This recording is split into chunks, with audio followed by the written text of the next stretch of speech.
A do ta besoje që një baba ecën zbathu në dëbor vetëm që i birit e ecë më larg se ai?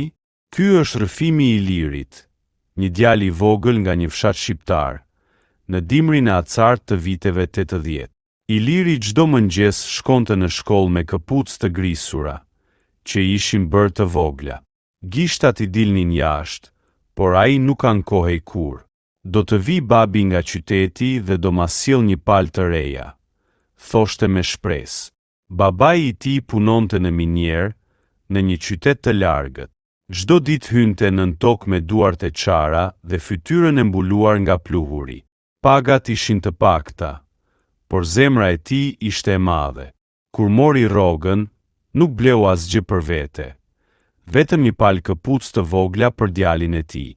Një natë, pas shumë javësh mungese, ai u kthye në shtëpi. Jashtë binte borë. Dera trokiti lehtë. Iliri vrapoi. Babi. Thirri me gëzim. Ai hyri, i lodhur, me sytë që i ndritnin.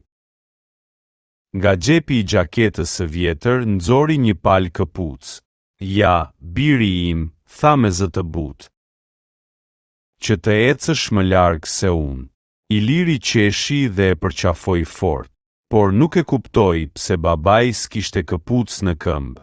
Kishte ardhur zbathur, në mes të borës, vetëm që djali i tij të kishte një palë këpucë të reja. Vetëm shumë vite më vonë, kur u bë burr, Iliri e kuptoi sa thellë shkonte dashuria e një babai, sepse ndonjëherë dashuria nuk tregohet me fjalë.